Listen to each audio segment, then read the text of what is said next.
रो उठी बाग की दीवारें, हर दिशा खौफ से डोली थी। जालिम डायर ने जब खेली खूंखार खून की होली थी।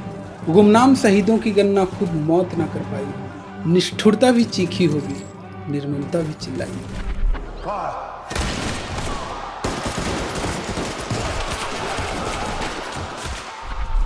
नमस्कार दोस्तों, मेरा नाम है दिव्यांशु और आज है 13 अप्रैल 2025।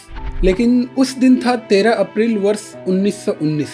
जी हाँ दोस्तों, ये कहानी है उस काले दिन की जब चंद लम्हों में ब्रिटिश हुकूमत ने अमृतसर के उस पवित्र जलियांवाले बाग को नरसंहार स्थल में परिवर्तित कर दिया। ये कहानी है उस चंद मिनटों की जब हजारों निर्दोष और बेकसूर भारतीयों को अंग्रेजी गोलियों से भून दिया गया। उनकी गोलियों ने न बच्चों की मासूमियत देखी, न औरतों की गरिमा और न ही बुजुर्गों की बेबसी। वे अपने जान बचाने की उम्मीद में इधर उधर भागते रहे, लेकिन 120 मीटर प्रति सेकंड से चली आ रही रफ्तार से गोलियां, भला उन विध्वंसक गोलियों को कैसे मात देते हुए। बाग से निकलने का केवल एक ही रास्ता था, जिसे जनरल डायर और उसके क्रूर सैनिकों ने अवरुद्ध कर रखा था। लोग जान बचाने को कुएं में कूदे और फिर धरती माता में समा गई। कुएं में गिरे हुए व्यक्तियों पर डायर के क्रूर सैनिकों ने अंधाधुंध गोलियों से बरसात की।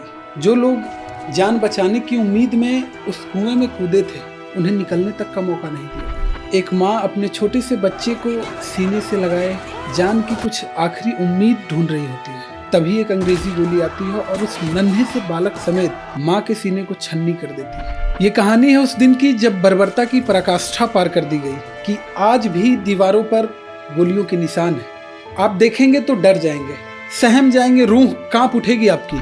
वो घटना इतिहास के पन्नों से कहीं अधिक हर हिंदुस्तानियों के सीने में दहक रहा है। ये कहानी है उस चंद मिनटों की जब खून के फव्वारे हवा में तैर रहे थे, जब पूरा पंजाब लहू से लाल हो चुका था। मौत भी नियति से रहम की भीख मांग रही थी। कोई प्यास से मर गया तो कोई दीवारों से चिपक कर। दरअसल वर्ष 1914 से 1918 के बीच प्रथम विश्व युद्ध का दौर चल रहा था।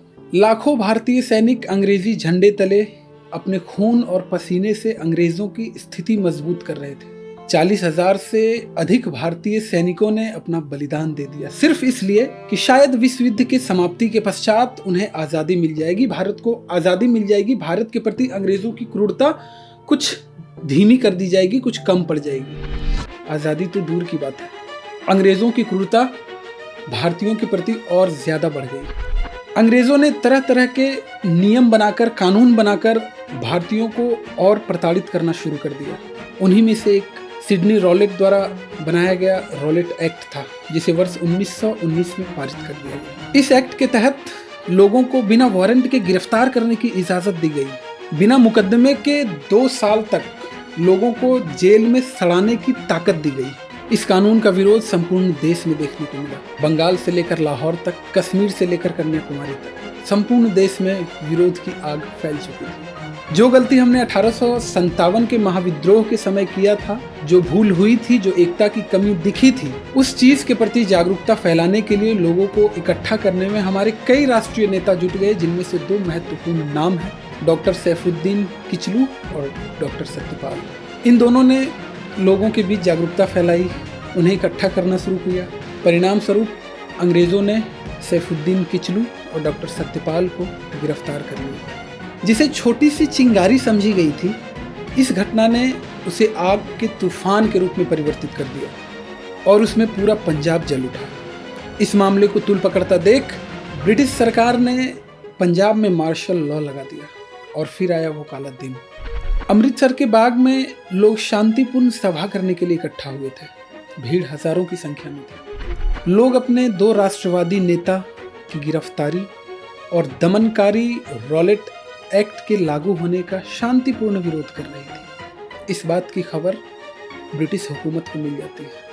उस समय पंजाब के लेफ्टिनेंट गवर्नर थे जनरल ओ डायर, जिसने अपने गोरखा रेजिमेंट को, जिसके सेनापति थे आर डायर, उसे घटना स्थल पे भेजा। और फिर क्या हुआ आप सभी को पता है। जो हुआ वो आज भी ब्रिटिश सरकार के प्रति गुस्सा पैदा करता है, ब्रिटिश सरकार के प्रति नफरत पैदा करता है।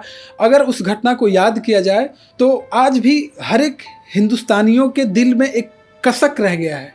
हमारा खून उबाल मारने लगता है। ये कैसा उपनिवेशिक शासन है जिसमें उपनिवेशों को जानवरों से बदतर समझा जा रहा है। अगले 10 से 12 मिनट तक अंग्रेजी बंदूकें, अंग्रेजी राइफलें आग उगलती रही।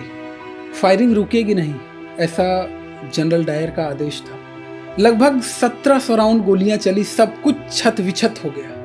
उसके बाद फायरिंग रुकी, इसलिए नहीं कि उनमें इंसानियत जाग उठी थी, बल्कि इसलिए कि सारी अंग्रेजी गोलियां निर्दोष, बेकसूर और मासूम भारतीयों पे खर्च कर दी गई थी। उनके पास अब गोली बची नहीं थी। चारों तरफ लाशें, खून की बूंदें और लोगों की चीखें गूंज रही थी। आप आज भी जलियांवाला बाग जाएंगे तो दीवारों पे गोलियों के निशान दिखाई देंगे। आप देखकर आज भी सहम जाएंगे। इस घटना पर सारी दुनिया ने अंग्रेजों पर थू थू किया। सारी दुनिया ने ब्रिटिश सरकार की आलोचना की। हर बार की तरह एक कमेटी का गठन कर दिया गया जिसका नाम था हंटर आयोग। जनरल डायर ने हंटर कमीशन के सामने ये बयान दिया कि हम जब घटनास्थल पे पहुंचे तो भारतीयों ने हम पर हमला किया, हमें भारतीयों से खतरा महसूस। दुनिया को निर्ममता से अपने काबू में रखने वाले वे दुनिया को ये बता रहे थे कि उन्हें मासूम बच्चे, मासूम औरतें, 70-80 साल के बुजुर्गों से खतरा महसूस हो रहा था। ये सफेद झूठ था और ये बात कमीशन के सामने भी आई। जांच के दौरान एक एक साक्ष्य ये चीख चीख कर कह रहा था कि जनरल डायर तुम झूठे हो, तुमने जो किया है वो नरसंहार है, इसमें भारतीयों की कोई गलती नहीं थी। बावजूद इसके हंटर कमीशन ने जनरल डायर को निर्दोष करार दिया। लेकिन ये घटना हर हिंदुस्तानियों के दिल में एक चोट कर गई। घटनास्थल पर कुछ मासूम आंखें थी जो इस घटना के बाद पत्थर की हो चुकी थी। वो आंखें पूरी तरह से पथरा चुकी थी। इस घटना के 21 वर्ष बाद सन 1940 में लंदन में ब्रिटिश सरकार का एक फेलिसिटेशन समारोह चल रहा होता है। उस दौरान जनरल ओ डायर, जो उस नरसंहार के समय पंजाब के लेफ्टिनेंट गवर्नर थे, वो भाषण के दौरान कह रहे थे कि वर्ष 1919 में जो घटना घटित हुई उसका मुझे कोई अफसोस नहीं है। अगर मौका मिला तो मैं फिर से उस घटना को दोहराने के लिए तैयार हूँ। ये बात वहाँ भीड़ में उपस्थित एक व्यक्ति को तीर की तरह जाकर चुभी और सहजा उसकी हाथ उसकी किताब में रखे पिस्तौल पर गई और अचानक कुछ गोलियों की आवाज़ हुई।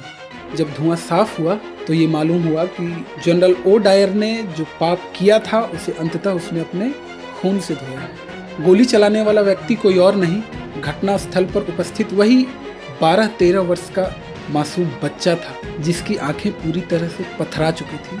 आज जाकर उन आंखों को ठंडक मिली, जिन्हें हम और आप उधम सिंह के नाम से जानते हैं। दोस्तों, ये आज़ादी जो हमें मिली है, आप और हम आज सुख चैन से रह रहे हैं, शांति से जी रहे हैं, मैं आपके सामने ये वीडियो शूट कर पा रहा हूँ, तो हमें हर पल ये याद रखना चाहिए कि इसके लिए हमारे पुरखों ने समूह में कुर्बानी दी। हजारों राष्ट्रीय नेता हंसते मुस्कुराते छाती पर गोलियां खाएंगे। ये आज़ादी बेशकीमती है, इसे हमें संजो कर रखना चाहिए। इस घटना पर एक बड़े ही मशहूर कवि हैं प्रदीप, उन्होंने कुछ लिखा है, मैं 4 पंक्ति आपके समक्ष रखना चाहूँगा।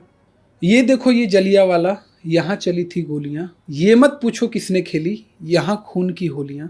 एक तरफ बंदूकें दंदन, एक तरफ थी टोलियाँ, मरने वाले बोल रहे थे इनकलाब की बोलियाँ। यहाँ लगा दी बहनों ने भी बाजी अपने जान की, इस मिट्टी को नमन करो, ये मिट्टी है बलिदान की। आज के लिए इतना ही। मिलेंगे आपसे ऐसे ही किसी इतिहास के पन्नों को साझा करने जिसे कई लोग कहानी समझकर भुला चुके हैं।